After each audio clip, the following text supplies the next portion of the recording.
Yes, नमस्कार मित्रों।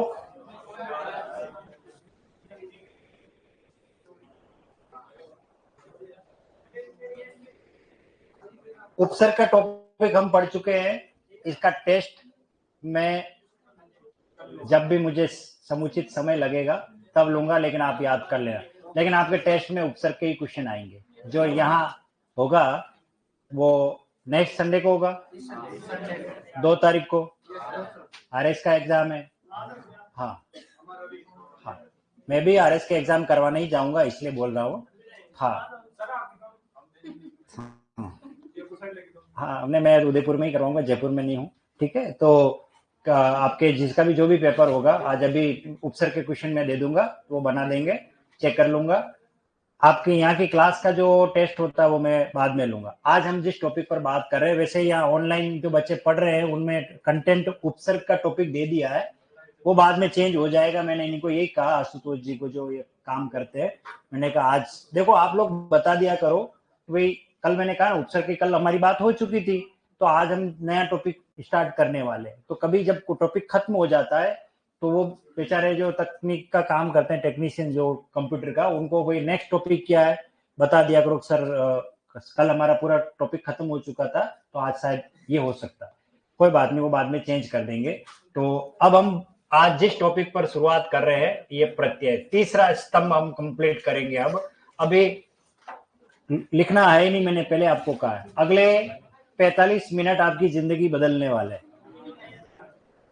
इसलिए प्रत्यय के कंसेप्ट को अच्छी तरीके से समझना है कि प्रत्यय से संबंधित प्रश्न किस तरीके से बनते हैं और कैसे आएंगे, और हम किस तरीके से प्रत्यय के प्रश्न को सरल करेंगे।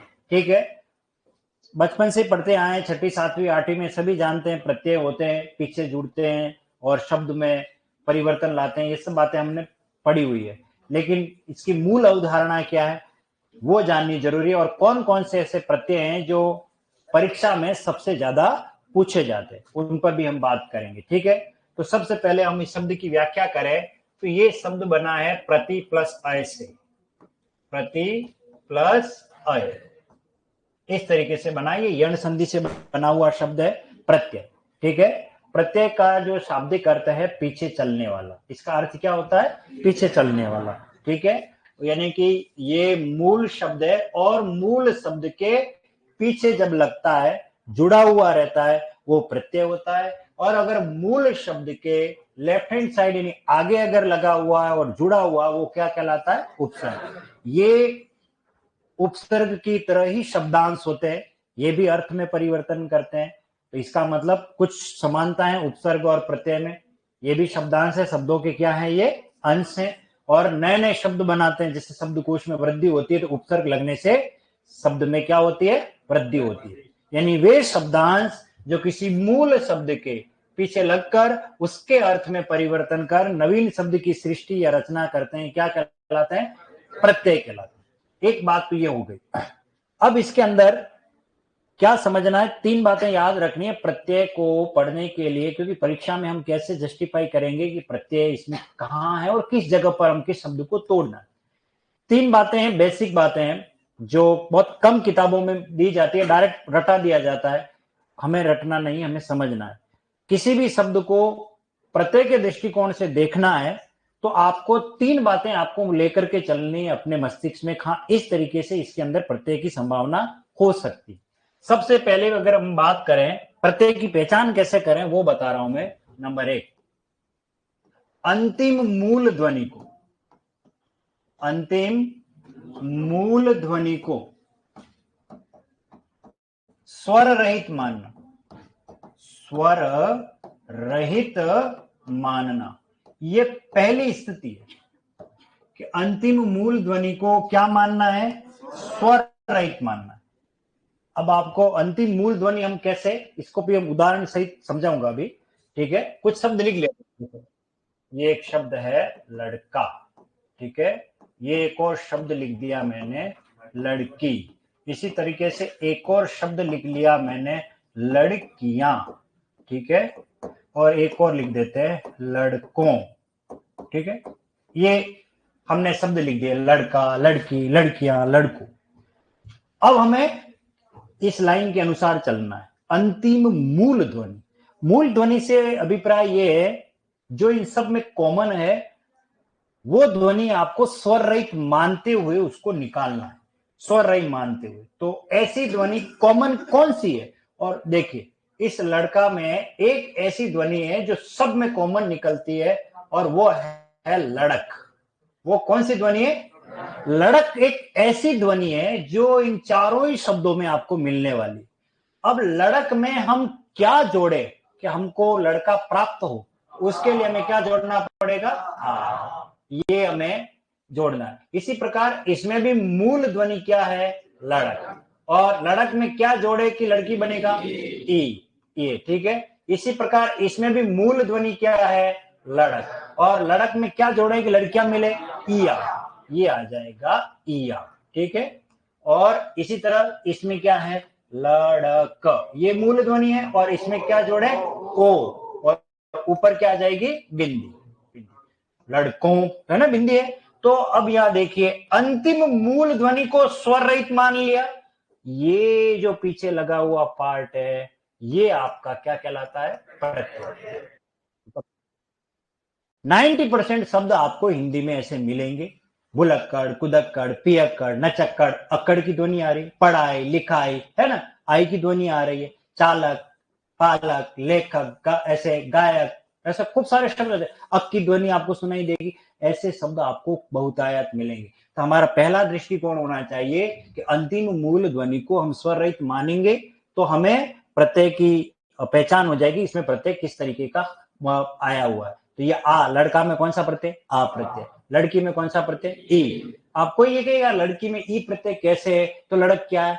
ये एक ऐसा शब्द है, कॉमन तिर्यक शब्द बोलते हैं, जिससे कई शब्द बन रहे हैं। और ये आप जैसे आ लगाया तो पुरलिंग का बोध करा रहा, ई लगाते हमें किसका बोध करा रहा? स्त्रीलिंग का बोध करा रहा है, ठीक है। तो अंतिम मूल ध्वनि को स्वरहित मानना एक तरीका तो ये हो गया।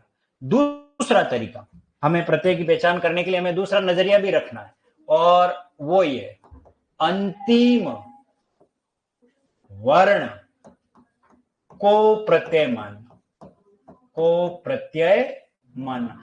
कई बार ऐसी स्थिति भी आ जाएगी आपके सामने कि आपको शब्द दिया जाएगा, वहां अंतिम वर्ण प्रत्यय की भूमिका में होगा। इसका मतलब, इसको मैं यूं कहूं, अंतिम जो वर्ण होता है किसी भी शब्द का, वो प्रत्यय की भूमिका निभाएगा। प्रत्यय की भूमिका में, प्रत्यय की भूमिका में अंतिम वर्ण, ठीक है, प्रत्यय की भूमिका में होगा। चलिए कहां है उसका उदाहरण से थोड़ा समझ लेते हैं। जैसे देखिए, यह है ज, इसका मीनिंग है जन्म लेने वाला। इसका मीनिंग क्या है? जन्म लेने वाला। ओके, अब इससे कई सारे शब्द बन सकते हैं, थोड़ा समझ लेते हैं। जैसे देखिए, वे जो जन्म ले चुके हैं और हमारे आगे आगे जन्म ले चुके हैं, वो क्या कहलाते हैं? अग्रज। अग्र मूल शब्द है, और ज इसमें प्रत्यय की भूमिका में। अगर आपसे पूछे अग्रज में प्रत्यय क्या है, तो ज, आगे जन्म लेने वाला, क्या कहलाता है? अग्रज। इसी तरह पीछे पीछे लाइन में लगे हुए आ रहे, मैं भी आ रहा हूं जन्म लेने, वो अनुज। पीछे पीछे, अनु का अर्थ पता है? ये एक ऐसा शब्द है जिसमें उपसर्ग भी और प्रत्यय भी है। देखो, ज प्रत्यय और अनु उपसर्ग, ठीक है।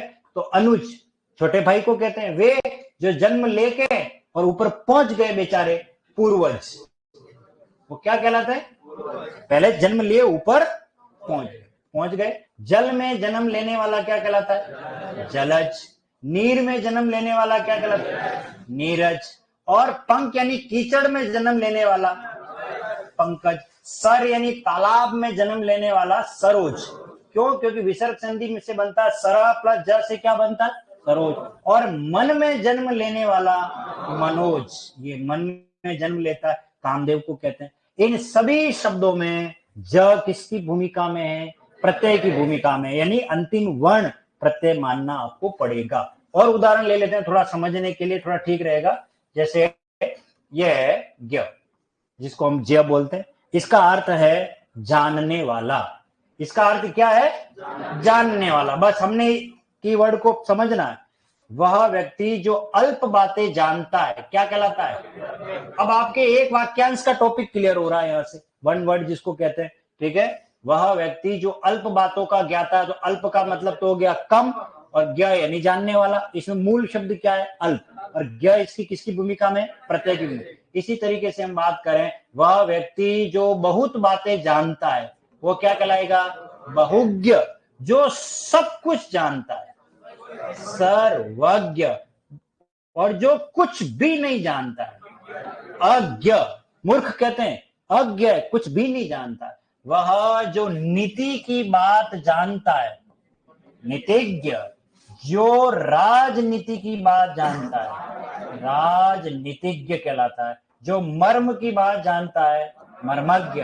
जो धर्म की बात जानता है, धर्मज्ञ। जो शास्त्र की बात जानता है, शास्त्रज्ञ। इसका मतलब देखिए, हम नए नए शब्द बन रहे हैं, और ये अंतिम वर्ण इसमें किसकी भूमिका में? प्रत्यय की भूमिका में। यानी एक नजरिया आपको ये भी रखना पड़ेगा, शब्द आपको परीक्षा में दिए जाएंगे तो कब उसे अंतिम मूल ध्वनि को छांटना है, आपको टुकड़े करके चेक करना पड़ेगा। देखो ये पूर्व है, ये ज है, इसका मतलब पहले, और ये बाद में जन्म लेने वाला, तो ज इसकी भूमिका में। यहां पर आ जाएंगे तो देखो राजनीतिज्ञ, तो यहाँ राजनीति मूल शब्द है, और ज्ञ यानी जानने वाला, राजनीति को जानने वाला।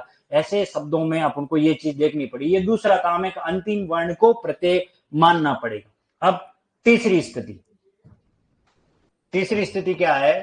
अंतिम शब्द, अंतिम शब्द प्रत्यय की भूमिका में, प्रत्यय की भूमिका में। अब ये क्या भला भैया, पहले वाले में इसमें फर्क क्या? की भूमिका में। देखिए पहली बात, वर्ण और शब्द में अंतर है। वर्णों के समूह को हम क्या कहते हैं? शब्द कहते हैं। तो कुछ उदाहरण ऐसे आपको मिलेंगे जहां वर्ण ना होकर के वर्णों का समूह होगा, लेकिन वो जुड़ा हुआ भाग प्रत्यय होगा। जैसे देखिए, एक उदाहरण ले लेते हैं, फिर हम बात करते हैं। जैसे देखिए, ये एक शब्द है कार। अब मुझे बताइए, क्या ये वर्ण है, शब्द है? शब्द है, शाबाश, ये शब्द है। अब यहां से हमें बहुत सारे उदाहरण प्राप्त हो सकते हैं। कैसे? देखिए, जैसे सबसे पहले बात करें, वह व्यक्ति जो गीत की रचना करता है वो क्या कहलाता है? गीतकार। तो गीत तो मूल शब्द हो गया, और कार इसमें क्या हो गया? प्रत्यय की भूमिका में, कार। तो ये गीत की रचना करने वाला। वह व्यक्ति जो संगीत की रचना करता है, संगीतकार। दोनों में अंतर है, गीतकार और संगीतकार में अंतर है। जो गाना लिखता है वो गीतकार कहलाता है। उस गाने पर म्यूजिक कंपोज अगर कोई करता है, म्यूजिक बनाता है, वो म्यूजिक डायरेक्टर जिसको कहते हैं, वही कहलाता है संगीतकार। आजकल गीतकार और संगीतकार दोनों काम कर सकते हैं, बिल्कुल। तो वो मल्टी टैलेंटेड है, तो कर भी लेते हैं, ठीक है। अगला देखिए, वह व्यक्ति जो चित्र बनाने का काम करता हो, चित्रकार। वह व्यक्ति जो पत्र का काम करता हो, पत्रकार, ठीक है। जो ग्रंथ का निर्माण करने का काम करे, ग्रंथकार, ठीक है। जो नाटक का काम करे, नाटककार कह सकते हो आप, ठीक है। जो मूर्ति बनाने का काम करे, मूर्तिकार। जो शिल्प की रचना करे, शिल्पकार। यानी कि कुल मिलाकर के बात आ रही है, अंतिम मूल ध्वनि जो है वो किस रूप में है? शब्द के रूप में। पहले हमने वर्ण के रूप में बात की, वर्ण के बाद हमने शब्द के रूप में बात की, और अंतिम मूल ध्वनि किसके रूप में बात कर रहे हैं? स्वर, अंतिम स्वर के रूप में। क्लियर है? यहां तक बात समझ में आ गई है? तो प्रत्यय पहचानने के कितने तरीके हुए? 3। कौन कौन से तरीके हुए? सबसे पहला, अंतिम मूल ध्वनि को स्वरहित मानना। दूसरा तरीका, अंतिम वर्ण को प्रत्यय मानना। और अंतिम शब्द प्रत्यय की भूमिका में। ऐसे खूब उदाहरण मिलेंगे। जैसे देखिए, एक और ले लेते। ये क्या लिखा मैंने? वाला। क्या लिखा ये? क्या बताइए, ये पहले मुझे, ये शब्द है या वर्ण है? शब्द, ठीक है। अब चलिए, शब्द है, ये वर्णों का समूह है, ठीक है। चलिए, यहां वह व्यक्ति जो अखबार का काम करता हो उसे कहेंगे अखबार वाला। जो चाय बनाने का काम करता हो, चाय वाला। शाबाश। ठीक है, चाय वाला, हाँ दूध वाला भी होता, लिख दो ये ले। ठीक है, दूध बेचने का काम करता है, उसे क्या कहेंगे? हाँ दूध वाली भी लिख सकते हो। वाला का वाली कर लो, चाय वाली, कॉफी वाली, ठेले वाली, सब्जी वाली। हाँ, कोई जरूरी थोड़ी है, वाला का वाली भी हो सकता है। हाँ ठीक है, दूध वाला, चाय वाला, कॉफी वाला, ठेले वाला, सब्जी वाला, पानी पतासे वाला, है ना। हाँ, दिल वाला, दिल वाली, हिम्मत वाला, हिम्मत वाली, वो जैसा आप सोचोगे उसके अनुसार ही है। ठीक है, ऐसे खूब सारे शब्द मिलेंगे, लेकिन बहुत सारी स्थिति है, उसमें से एक स्थिति है जो समझनी। मैं यह कहूं कि रोने वाला, हंसने वाला, खाने वाला, मरने वाला, मिटने वाला, चाहने वाला, दौड़ने वाला, आने वाला, जाने वाला, इनमें भी वाला आ रहा है। चाय वाला, कॉफी वाला, ठेले वाला, सब्जी वाला, अखबार वाला, इसमें भी वाला आ रहा है।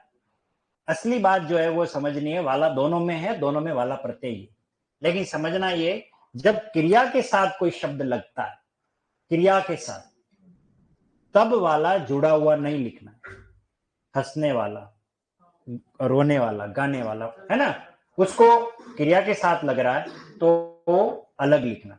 लेकिन संज्ञा के साथ अगर लगता, अखबार एक संज्ञा है, चाय एक संज्ञा है, सब्जी एक संज्ञा है, तब उसको जोड़ के लिखना है। हालांकि मैं जब वाला प्रत्यय पढ़ाऊंगा उसमें मैं डिटेल समझाऊंगा, फिलहाल ये वाला प्रत्यय हो गया। यहां तक बात समझ में आ गई होगी मेरे ख्याल से। ठीक है, अब हम आगे बात करते हैं कि प्रत्यय की जो भेद है उस पर बात करते हैं।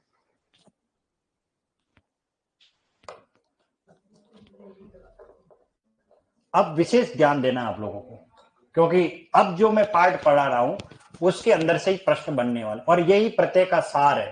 ठीक है, हम बात कर रहे हैं प्रत्यय के भेद की। आज आपको लिखना बिल्कुल ही नहीं है, मैं सिर्फ सुनना आप, क्योंकि ये मेन थीम यही है जो परीक्षा में प्रश्न बनाएगी। प्रत्यय की पूरी पिक्चर क्लियर कर दे। मैं तो माइक से बहुत परेशान हूं, और क्या, बहुत डिस्टर्ब करते हैं ये, पढ़ते पढ़ते फिर ये इधर चले जाएगी और मेरे को चाहिए सामने। हाँ, किसी के पास टेप हो लिया ना, कल यार, है ना, मैं इसको चिपका ही देता हूँ। नहीं, मेरे बैग में पड़ी होगी, पर कौन जाए उधर लेने, याद आ गया, कल तो मैं परमानेंट इसको करूँगा। ओके, हाँ चलो, कोई नहीं। प्रत्यय कितने प्रकार के होते हैं? प्रत्यय दो प्रकार के होते हैं। सबसे पहले देखिए, पहला भेद कृत प्रत्यय, कृत प्रत्यय, और दूसरा भेद होता है तद्धित प्रत्यय। ये नाम ही काफी है इनको समझने के लिए, तद्धित प्रत्यय। प्रत्यय के कितने भेद होते हैं? दो भेद, कृत प्रत्यय, तद्धित प्रत्यय। ठीक है, अब बात ये आती है कि कृत प्रत्यय का क्या मतलब है और तद्धित प्रत्यय का मतलब क्या है। देखो, प्रत्यय किसी के भी पीछे लगेंगे, बस वो प्रत्यय है। कब वो प्रत्यय कृत बन जाता है और कब वो प्रत्यय तद्धित बन जाता है, ये डिसाइड करने का काम जिसमें लग रहा है वही करेगा। कोई ये कह दे कि नहीं सर ये कृत प्रत्यय है या तद्धित प्रत्यय, किसी प्रत्यय ने कोई ठेका नहीं ले रखा है कि मैं कृत बन गया तो मैं तद्धित में नहीं बन सकता। बन सकता, मैं आपको बहुत उदाहरण पढ़ाने वाला हूं कि एक ही प्रत्यय इधर आकर के इधर भी आ सकता है। पेपर में प्रत्यय को लेकर के इनके भेद से प्रश्न आजकल बहुत ज्यादा बनने लग गए, क्योंकि पेपर सेटर के पास जो प्रश्न है वो खत्म हो चुके, वो अब वो यहां से प्रश्न बनाने लग गए। और मैंने देखा है कि सेट जैसे एग्जाम में, समान पात्रता परीक्षा जो हुई, उसमें भी इसके अंदर जो भेद है वहां से प्रश्न बन रहे हैं, तो गहराई बहुत ज्यादा है। इसको थोड़ा, इसलिए मैं डिटेल्स पढ़ा रहा हूं इसके अंदर, क्योंकि हो सकता है कि आपका जो प्रश्न पिछली नहीं उससे पिछली भर्ती में जब प्रश्न आया वो यहीं से क्वेश्चन आया हुआ था और उसमें भी उन्होंने गलती कर दी थी। ठीक है ना, तो कृत प्रत्यय और तद्धित प्रत्यय हमारे दो इसके भेद है। तो प्रत्यय के कितने भेद होते हैं? दो भेद है मुख्यतः, मुझे अच्छी तरीके से याद है, हाईकोर्ट एलडीसी में ये एक प्रश्न आया था। इतना पढ़ाने के बाद भी लड़के ने गलती क्या की वो मैं आपको बताऊंगा, वो कैसे गलती कर दी उसने, वो प्रश्न को उसने ढंग से पढ़ा नहीं था। ठीक है, कृत प्रत्यय के का मतलब क्या पहले वो समझ लेते हैं। वे प्रत्यय जो क्रिया में लगते हैं, क्रिया में लगने वाले प्रत्यय, क्रिया में लगने वाले प्रत्यय, जब भी क्रिया में प्रत्यय लगेंगे बस उन प्रत्यय को क्या कहा जाएगा? कृत प्रत्यय। कृत क्रिया से कंसेप्ट क्लियर करना हमको कि कृत का मतलब क्रिया, तो क्रिया में लगने वाले प्रत्यय को क्या कहते हैं? कृत प्रत्यय। और संज्ञा या फिर सर्वनाम या फिर विशेषण में लगने वाले प्रत्यय, में लगने वाले प्रत्यय, संज्ञा सर्वनाम विशेषण में लगने वाले प्रत्यय को क्या कहेंगे? तद्धित प्रत्यय। तो अब मुझे एक बात बताइए, प्रत्यय पढ़ने के लिए हमें 4 बातों का गहराई से नॉलेज होना चाहिए, और वो 4 बातें हैं। एक तो क्रिया हमें पता होनी चाहिए, एक संज्ञा, एक सर्वनाम, एक विशेषण। बस तभी आप इन सभी प्रश्नों के उत्तर देने में समर्थ हो जाओगे। क्रिया का कंसेप्ट क्या है, संज्ञा का कंसेप्ट क्या है, हमने बचपन में खूब पढ़ी हुई है, ठीक है। किसी व्यक्ति, वस्तु, स्थान, प्राणी, भाव के नाम को क्या कहते हैं? संज्ञा। संज्ञा की विशेषता बताने वाली संज्ञा नाम की विशेषण, और जो संज्ञा के स्थान पर प्रयुक्त होता है उसे क्या कहते हैं? सर्वनाम। तो मतलब थोड़ा बहुत तो हम जानते ही है। और किसी भी काम का करना या होना पाया जाए उसे हम क्या कहते हैं? क्रिया। ज्यादातर क्रिया के पीछे ना लगता है, ठीक है ना। क्रिया के मूल रूप को धातु कहते हैं, ये भी हम जानते हैं। यहां तक बात हमने इसको समझ ली है, ठीक है। क्योंकि मैं आपको बताऊंगा कि प्रश्न किस तरीके से बना है, किसमें कृत प्रत्यय का उदाहरण है, किसमें तद्धित प्रत्यय का उदाहरण है, ये चीज इस काम आएगी, क्रिया, संज्ञा, सर्वनाम, विशेषण। चलिए इसको थोड़ा क्लियर कर लेते हैं कैसे ये बना है। जैसे देखिए, ये है चलना, एक क्रिया है, चलना, ठीक है।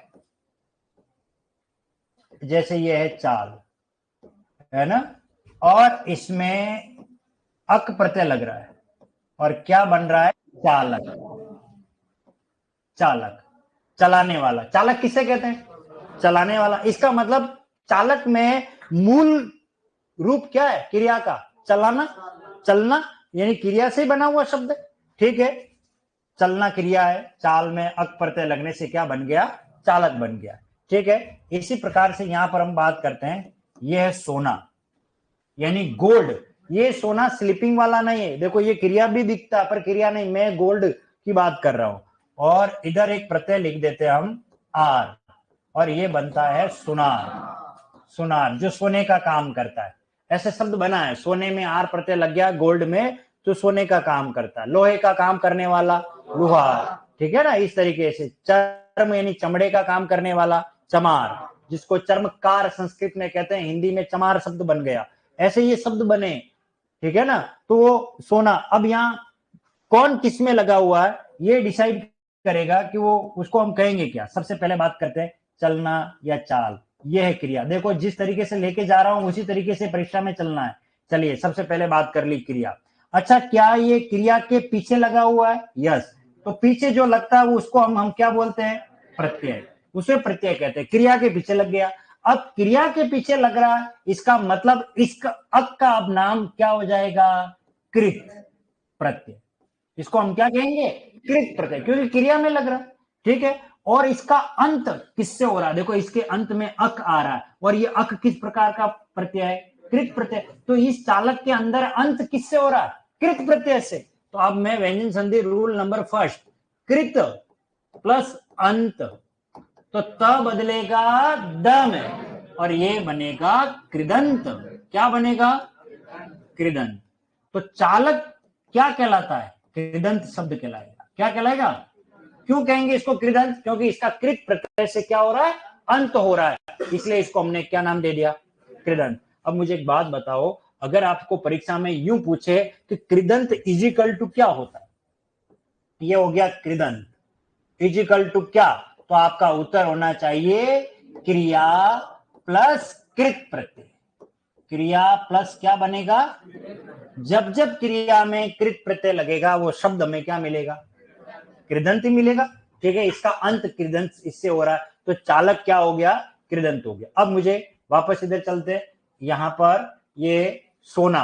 अच्छा, सोना क्या है? एक धातु है, मेटल है, तो इसको हमने नाम दे दिया संज्ञा। ओके, चलिए अब हम क्या, ये संज्ञा के पीछे लग रहा है, और पीछे लग रहा है तो उसे हमने क्या नाम दिया? प्रत्यय। जो पीछे लगता है वो क्या कहलाता है? प्रत्यय। अच्छा, किसके पीछे लग रहा है? संज्ञा के, और संज्ञा के पीछे लगने वाला क्या कहलाता है? तद्धित। तो हमने इसको नाम दे दिया तद्धित। क्या नाम दे दिया? तद्धित। ये पूरा हो गया। अब इसको हमने नाम दे दिया तद्धित प्रत्यय। इसको हमने नाम दिया तद्धित प्रत्यय, इसको हमने नाम दिया कृत प्रत्यय। ये कृत प्रत्यय को क्रिया में लग रहा है। अब इसका अंत किससे हो रहा है? तद्धित प्रत्यय से। और जिसका तद्धित प्रत्यय से अंत होता है उसे कहते हैं तद्धितांत। तद्धितांत, तद्धित प्लस अंत से बनता है तद्धितांत। तो आप परीक्षा में आपको पूछे कि तद्धितांत इज इक्वल टू क्या होगा, तो यह आ जाएगा तद्धितांत इज इक्वल टू, या तो क्या मिल सकती है? संज्ञा, या हमें कौन मिलेगा? सर्वनाम, या हमें कौन मिलेगा? विशेषण प्लस तद्धित प्रत्यय। मैं शॉर्ट लिख रहा हूं, पूरा लिख देना क्योंकि यहां स्पेस नहीं है। तद्धित प्रत्यय। बात समझ में आ गई होगी आपको?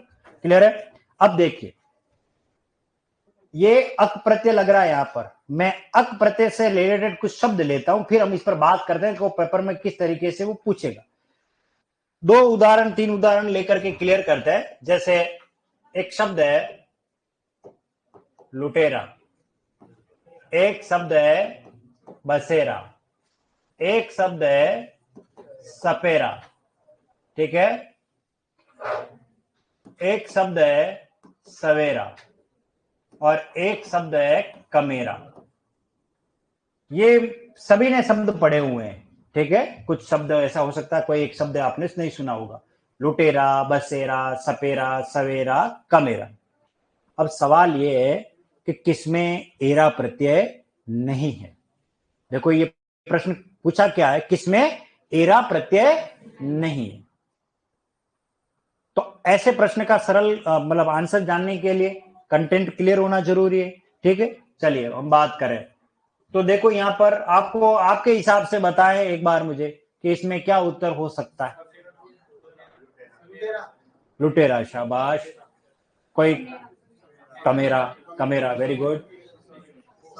सपेरा, सपेरा, सपेरा, हाँ सवेरा, सवेरा, हाँ सारे गलत। चलो देखो सुनो, हाँ कमेरा, किसी कोई कह रहा है कमेरा भी बोल रहा है, कोई कोई, हाँ कोई बसेरा भी कह रहा है, शाबाश बहुत बढ़िया। हाँ देखो, जाकी रही भावना जैसी, प्रभु मुहूर्त दे की तीन देसी, है ना। तो सबका अपना अपना नजरिया उत्तर बताया, कोई ए बता रहा है, कोई बी बता रहा है, कोई सी बता रहा है, कोई मतलब बता रहे हैं आप अपने हिसाब से। पर अब थोड़ा समझे इसको। लुटेरा लूटना क्रिया है, लूटना क्रिया, और लूटने वाला लुटेरा, यानी ये कृत प्रत्यय से बना हुआ शब्द है। इसमें एरा प्रत्यय है, इसमें एरा प्रत्यय है। बसना एक क्रिया है, हम वहां बस गए थे, बसना एक क्रिया है। बसने वाले से में भी शब्द बन जाता है बसेरा, ये भी क्रिया से बना हुआ है। ओके। सपेरा, इसमें सांप मूल शब्द है। क्या मूल शब्द है? सर्प, स्नेक, सांप का खेल दिखाने वाला, सांप को पकड़ने वाला सपेरा कहलाता है। क्या कहलाता है? इसमें भी क्या है? एरा प्रत्यय।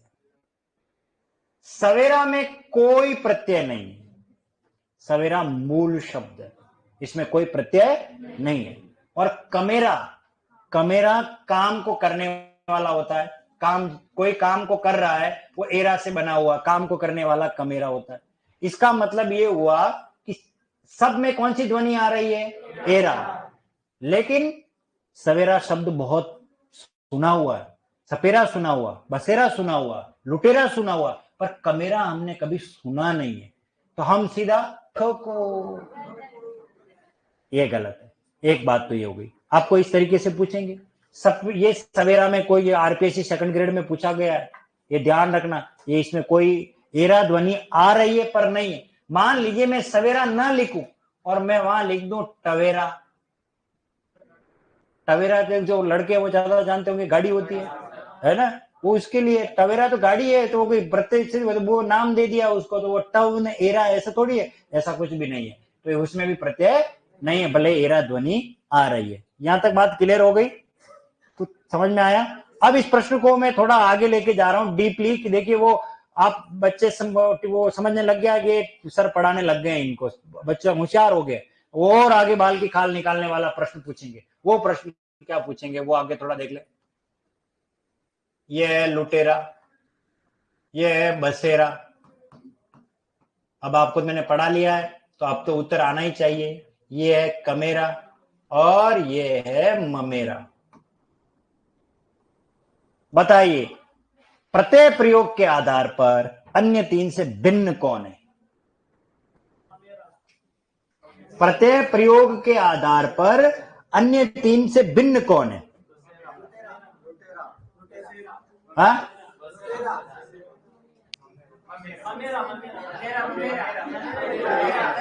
हाँ, तो देखो अब ये सीखना, हमें सीखना क्या वो बता रहा हूं। सीखना ये है, एक ही नब्ज पकड़नी है कि अगर क्रिया से बनता है वो कृत प्रत्यय का उदाहरण है, और जो संज्ञा सर्वनाम विशेषण से बनता है वो तद्धित का उदाहरण है। ये क्रिया से बने तीनों, लेकिन ये मामा संबंध है, रिश्ता है, ठीक है ना। तो ये तद्धित प्रत्यय से बना है। मामा का लड़का ममेरा, ये मेरा ममेरा भाई है, लेकिन एरा प्रत्यय तो है। अब आप कैसे कहोगे कि सर एरा प्रत्यय कृत प्रत्यय होता है?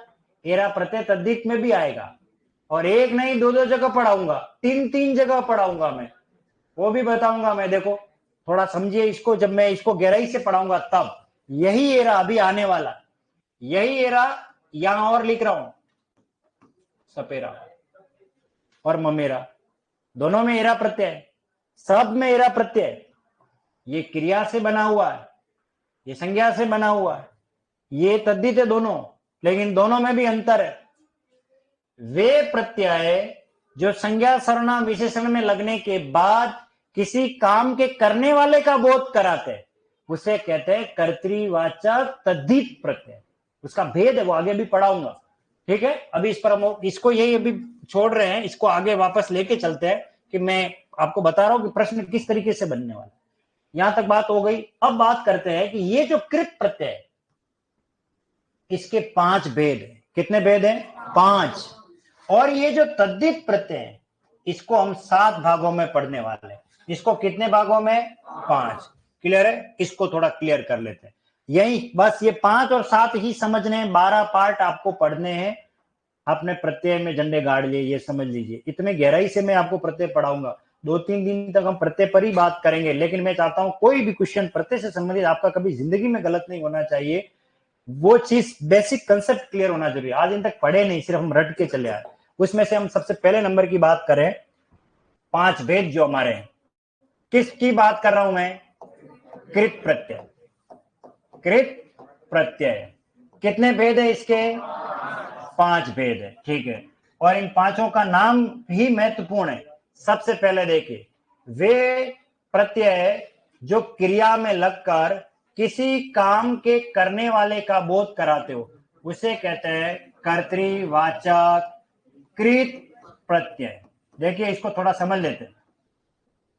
कर्तृवाचक कृत प्रत्यय का मतलब है काम को करने वाले का बोध कराएंगे, लेकिन क्रिया से बने हुआ होगा। जैसे देखिए, चलना क्रिया, चलाने वाला चालक। लिखना क्रिया, लिखने वाला लेखक। पढ़ना क्रिया, पढ़ने वाला पाठक। वे सभी लेखक, पाठक, चालक, गायक, वे सब उदाहरण किस में आएंगे?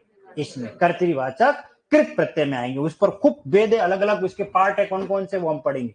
वे प्रत्यय जो क्रिया में लगकर किसी कर्म का बोध कराते हो उसे कहते हैं कर्म वाचक कृत प्रत्यय। और वे प्रत्यय जो किसी कर्म को करने के लिए साधन का बोध कराते हैं उसे क्या कहते हैं?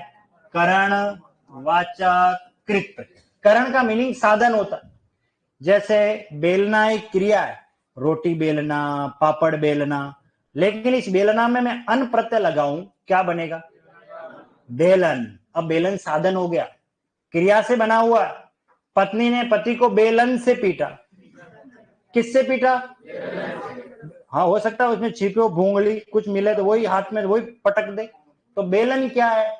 साधन है। वो साधन का बोध कराएंगे। वे सभी उदाहरण हम किस में पढ़ेंगे? करण में। करण में ध्यान रखना। और ये सबसे खतरनाक है, यही फंसोगे आप, और वो है भाव वाचक कृत प्रत्यय। भाववाचक कृत प्रत्यय वे प्रत्यय जो क्रिया में लगने के बाद किसी भाव का बोध कराए, मतलब आप उसे टच नहीं कर सकते लेकिन महसूस कर सकते। अरे रुक जा, मीठा तो विशेषण है, भाव नहीं है। मीठा विशेषण शब्द है। आम मीठा है, कैसा है? मीठा, तो विशेषण है वो वाला भाव नहीं है उसमें। वो तो भाव तो तब होगा जब मैं कहूं तेरे बोलने में मिठास है, तो मीठा बोलने का भाव है, ठीक है ना। हर कोई इमरान हाशमी नहीं है, चेक करके बताए कि कैसा बोल रहा है। या शक्कर का डब्बा लेके नहीं घूम रहा है, एक मोटी शक्कर खाई मीठा बोल रहा है। मीठा होने का भाव, ठीक है। चलो, हाँ बता रहा हूं अभी। देखो, भाववाचक कृत प्रत्यय, आगे ये भाववाचक आगे कंफ्यूजन क्रिएट करेगा, इसलिए क्लियर कर लीजिए इसको। क्या है? वे जो भाव का बोध करा। पहले तो भाव क्या है ये भला समझनी जरूरी है। भाव भी कितने अर्थों में प्रयोग में आता है ये भी समझ में नहीं आता। कहीं आप मार्केट में जाओगे, भैया आलू क्या भाव दिए, तो आप क्या कहोगे? 35 रुपए किलो, 40 रुपए किलो। एक भाव वो होता है, कीमत, एक भाव वो होता है। एक भाव देवरे में आता भोपा जी को, आता है? वो साकल लेकर के ऐसे करते, ऐसा करते नहीं करते? एक भाव वो होता है, और एक भाव वो होता है फीलिंग। फीलिंग जैसे टच नहीं किया जा सकता, महसूस किया जाता है। और कई बार आप कहते हैं आज के लिए लड़की बड़ी भाव खा रही है ना? तो ये भाव। अब मुझे एक बात बताओ, सुनो। लिखना एक क्रिया है, उसमें आवट प्रत्यय लगाओ, उसके लिखावट बड़ी अच्छी है। लिखने का भाव। सजाना एक क्रिया और आवट प्रत्यय लगाओ, इस कमरे की क्या सजावट है, मतलब सजाने का भाव। बात समझ में आ गई? मुस्कुराना एक क्रिया और आहट प्रत्यय लगाओ, मुस्कुराहट। अब आपको धीरे धीरे चीज समझ में आ रही है। हमें बेस क्या पकड़ना है इसके अंदर, कि क्रिया से अगर बना हुआ है और वो भाव का बोध करा रहा है, तो वो क्या कहलाएगा? भाववाचक कृत्य। आगे बात समझ में? चलिए अगली बात करते हैं। क्रिया बोधक मेरे लाइफ में आज दिन तक कभी आया भी नहीं है, और आप भी मत पढ़ना, ठीक है? मेरे अपने अनुभव से मैं आपको कह रहा हूं, पर समझना जरूरी है कि 5 भेद में ये भी है। क्रिया बोधक, क्रिया बोधक का मतलब है किसी कार्य को करने की कंटिन्यूटी को, निरंतरता का बोध कराए, वो क्रिया बोधक कृत प्रत्यय। जैसे एक प्रत्यय हुआ, जैसे चलता हुआ, खाता हुआ, आता हुआ, पीता हुआ, तो हमने हुआ प्रत्यय लगा दिया, वो कंटिन्यूटी को बता दिया। बस इतना ही समझना है, इसमें कोई नहीं। आपके लिए काम की बात यहां से और यहां से, बस दो ही है इसके अंदर। ये जब मैं पढ़ाऊंगा उस समय विशेष इस पर अपना ध्यान आकर्षित करते हुए इसको पढ़ना। चलिए अब हम बात करते हैं वापस इस साइड में, तद्धित प्रत्यय। इसको थोड़ा, क्योंकि सबसे ज्यादा प्रश्न यहीं से बनेंगे, इसलिए इस पर ध्यान ज्यादा देना आप, क्योंकि ये तद्धित प्रत्यय के कमबख्त भेद भी 7 है। कितने भेद है? 7 भेद है, ठीक है। जब तक मैं पूरी बात करूं नहीं तब तक कोई बीच में बोलना भी मत, क्योंकि इसमें कुछ बातें ऐसी भी आने वाली है जहां आपको लगेगा कि सर ये ऐसे कैसे होगी। सबसे पहले बात करते हैं तद्धित प्रत्यय पर। मैंने क्या कहा? संज्ञा सर्वनाम विशेषण में लगेंगे प्रत्यय, तो वो क्या कहलाएंगे? तद्धित। तो इसके अंदर पहला पार्ट जो आता है वो आता है कर्तृवाचक तद्धित प्रत्यय। मैं शॉर्ट में लिख रहा हूं तद्धित प्रत्यय। दोनों में अंतर कुछ भी नहीं है। ये भी कर्तृवाचक है, ये भी कर्तृवाचक है। दोनों में कोई शब्द में अंतर है क्या? कोई अंतर नहीं, नहीं काम में अंतर है। सिर्फ फर्क कितना है?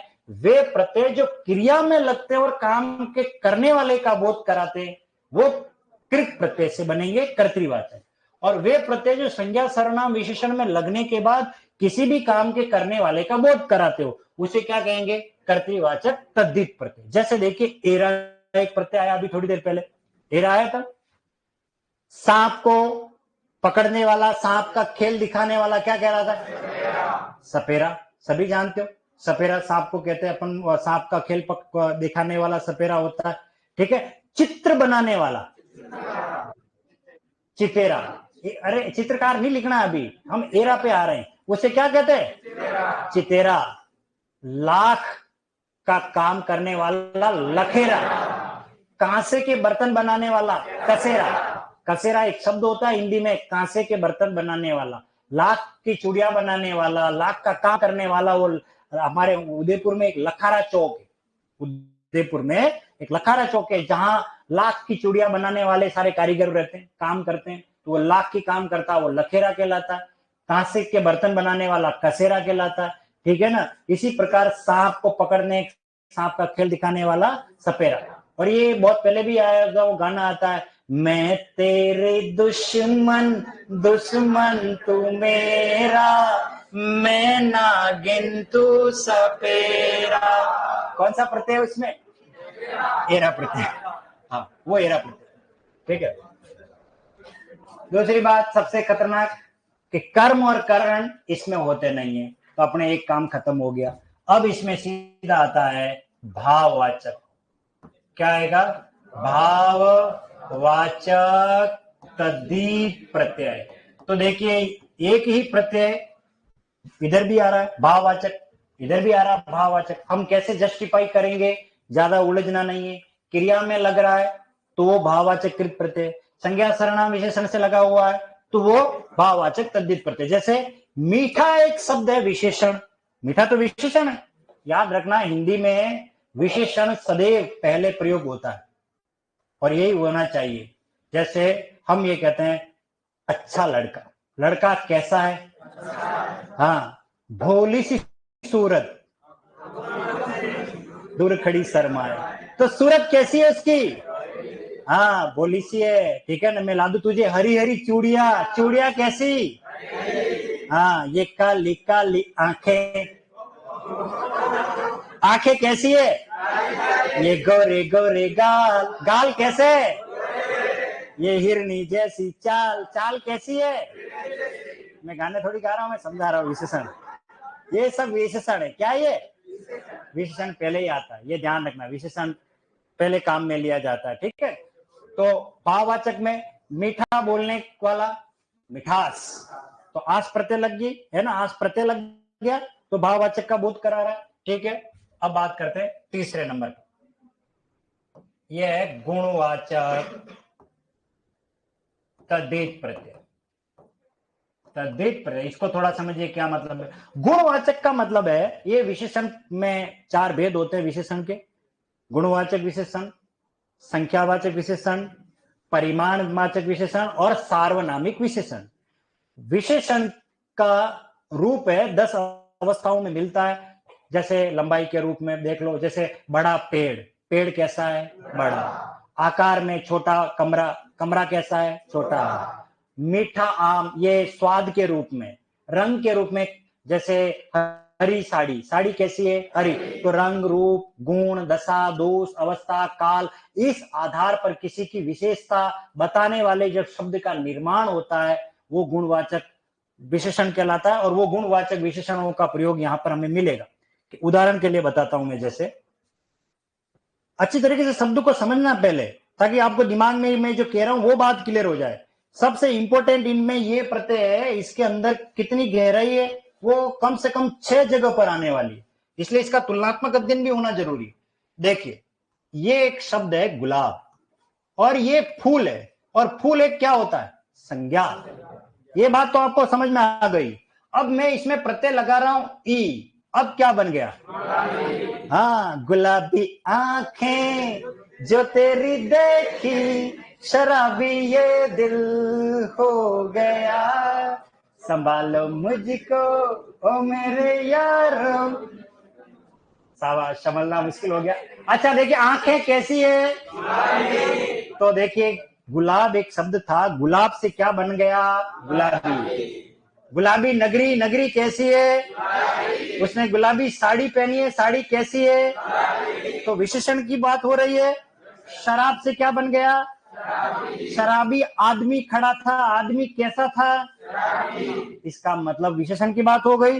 तो शराब में ई लगाया, शराबी। गुलाब में ई लगाया, पंजाब में ई लगाओ, पंजाबी कुड़ी पसंद आ गई उसे, है ना। हाँ, तो पंजाब से क्या बन गया? पंजाबी। तो देखो पंजाबी विशेषण शब्द है, पंजाब अलग शब्द है और पंजाबी अलग शब्द है, राजस्थान अलग शब्द है, राजस्थानी अलग शब्द है। तो उस शब्द में ई प्रत्यय लगने से शब्द में परिवर्तन हुआ कि नहीं हुआ? हुआ ना। तो वे प्रत्यय जो संज्ञा सर्वनाम में लगने के बाद किसी गुण का बोध कराते हो, गुणवाचक विशेषण का निर्माण कर लेते हो, उसे हम क्या कहते हैं? गुणवाचक तद्धित प्रत्यय। यहां तक बात समझ में आ गई? चलिए आगे चलते हैं। ऊनतावाचक तद्धित प्रत्यय। ऊनतावाचक तद्धित प्रत्यय। ऊनता का अर्थ है लघुता बोधक, छोटा करना। बस कुछ नहीं करना है, किसी पार्ट को प्रत्यय लगने के बाद वो वस्तु छोटी हो जाएगी। जैसे एक प्रत्यय लेने से पहले एक शब्द है ढोलक। क्या शब्द है? ढोलक। एक वस्तु है। अब मैं ढोलक में ई प्रत्यय लगाऊंगा, क्या बन गया? अब मुझे बताओ, ढोलक बड़ा होता है ढोलकी, ढोलक, तो इसका मतलब ढोलकी छोटा पार्ट हो गया, तो ई लगने से उसके अंदर छोटापन आ गया, लघुता का बोध कर रहा है।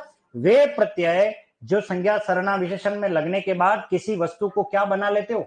छोटा बना लेते हो। बस उसमें वो प्रत्यय कहलाएगा कौन सा?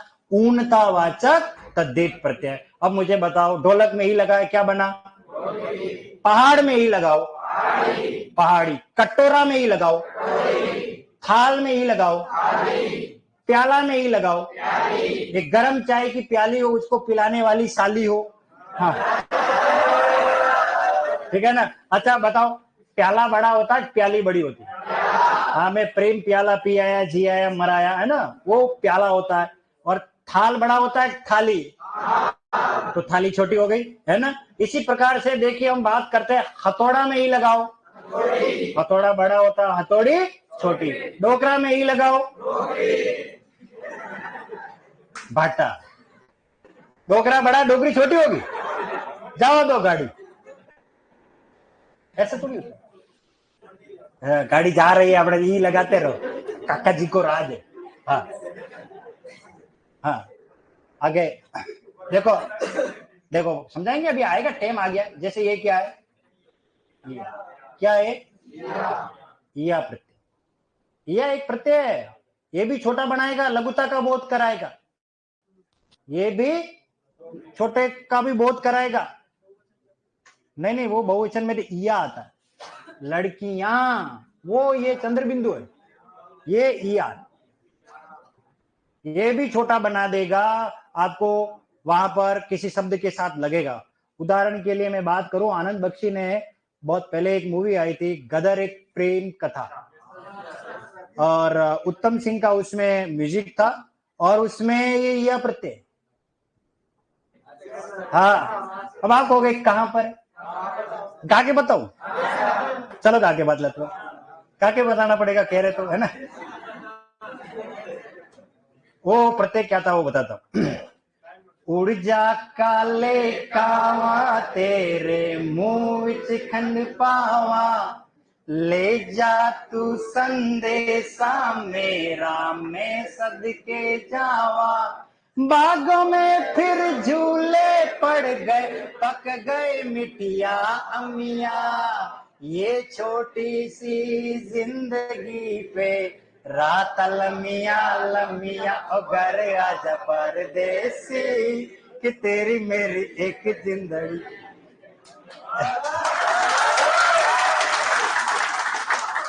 अमिया, अरे पहले समझ लो कहां प्रत्यय लेके जा रहा हूं। अमिया एक तो होता आम, सुनो, आम जानते हो, मैंगो। और जब पहली बार केरी छोटी छोटी आती है ना, गुंगणा क्या क्या कहते हैं अलग अलग भाषा में, और फिर वो पत्थर लेके गिराने की इच्छा होती है, छोटी सी केरी आती है, उसके लिए शब्द है ये अमिया। कितने कितनी बिंबात्मक और कितनी सार गर्भित बात कही, कहने वाले ने क्या बात की, बागों में झूले पड़ गए, पक गई मिठिया अमिया। अब समझ लेना अमिया कौन है आप तो, ठीक है ना? वो कभी बच्ची थी, अब बड़ी होगी है अमिया। इसका देखिए बिंबात्मक, आम से अमिया बनता, आम का छोटा रूप क्या होता है? अमिया। चलिए अभी वापस आ जाए, गाने तो और गाएंगे आएंगे। तो ऊनतावाचक तद्धित प्रत्यय, बात समझ में आ गई? ठीक है, छोटापन। अगला देखिए, टाइम तो हो गया नहीं आज, खत्म, बस 2 और बचे। संबंध नहीं, इसको पहले बात मैं नहीं लेते। अगला है स्त्रीवाचक तद्धित प्रत्यय। वे प्रत्यय जो संज्ञा सर्वनाम में लगने के बाद किसी स्त्री जाति का बोध कराएंगे। किसका बोध कराएंगे? स्त्री का। जैसे बेटा में ही लगाओ, बेटी, बेटा में ही लगाओ, लड़का में ही लगाओ, घोड़ा में ही लगाओ, देव में ही लगाओ, डोकरा में ही लगाओ। अब स्त्री का बोध करा, अब समझ आया, ये ई यहाँ पर आ रहा है। यस, अगला स्त्रीवाचक के बाद अगला ये संबंध क्या कहलाता है? ये रिश्ता पिछले 5-7 साल से देख रहे, कम पता नहीं पड़ा क्या कहलाता है। ये है संबंधवाचक। संबंधवाचक तद्धित प्रत्यय। संबंध यानी रिश्ता, ठीक है। जैसे ससुर का घर ससुराल है ना, संबंध बताया। एरा मामा का लड़का, फूफा का लड़का, चाचा का लड़का, काका का लड़का, जाओ दो। और अंतिम अपत्यवाचक तद्धित प्रत्यय। 1 2 3 4 5 6 7। अपत्य कहते हैं संतान को। अपत्य किसे कहते हैं? वे प्रत्यय जो संज्ञा सर्वनाम में लगने बाद किसी संतान का बोध कराएंगे। जैसे रघु में अ लगता है राघव, ठीक है, रघु की संतान, धनु की संतान दानव, मनु की संतान मानव। इन पर हम बात करेंगे। इन सब में से सबसे इंपॉर्टेंट यही है और इस पर हम बात करेंगे कल अपनी अगली क्लास में।